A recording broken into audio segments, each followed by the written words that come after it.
The man behind me hasn't been able to breathe on his own since 1952. But that hasn't stopped him from living a great life. Keep watching. You'll see what I mean. Hello. My name is Paul Alexander, but they call me the man in the iron lung. Paul spends almost every moment of his day in an iron lung, which is the only thing that's keeping him alive. That's because he's paralyzed from the neck down, so without it, he can't breathe.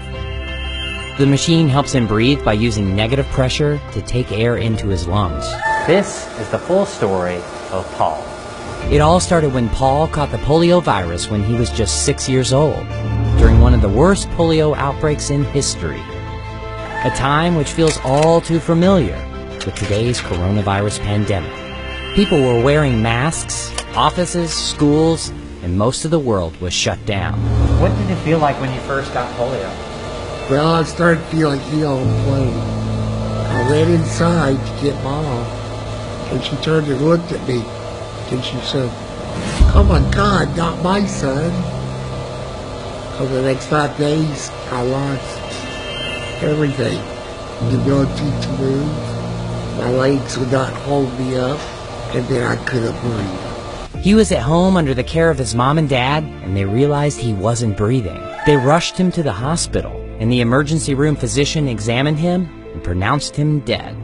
Sometime later, another doctor came through and picked me up, according to my mother, and ran upstairs with me, performed a tracheotomy, and put me in the iron lung.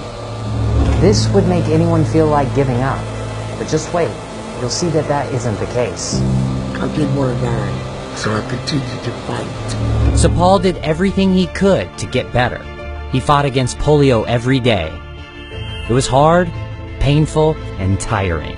But I never gave up, and I'm not going to. 18 months later, he left the hospital and came to his residence in Dallas, Texas, but his life was never going to be the same.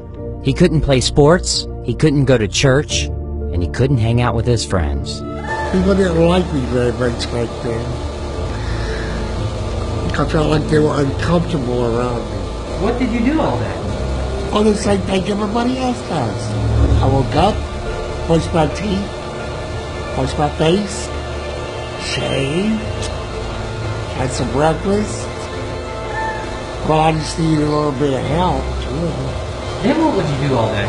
Well, I would read or study something, paint a picture, or do some drawing. I hated just watching TV. Paul worked hard to graduate with honors from high school, but I did not get into college. They said that I was too crippled and did not have the vaccination. he didn't accept that. 2 years of tormenting them to death. They accepted me on 2 conditions. One, that I take the polio vaccine, and 2, that a fraternity would be responsible for me. Finally, something good happened. I wanted to be a lawyer for a long time. After years of hard work, Paul passed the bar and became a lawyer. And I was a pretty damn good one, too. But he didn't stop there.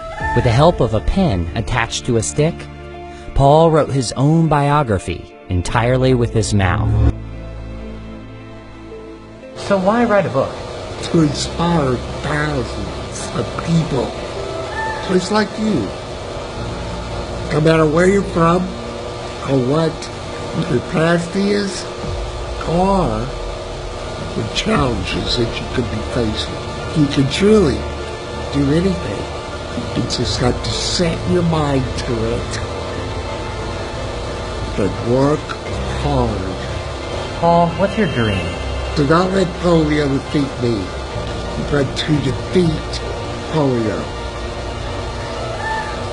Therefore, I wanted to accomplish the things I was told I couldn't accomplish,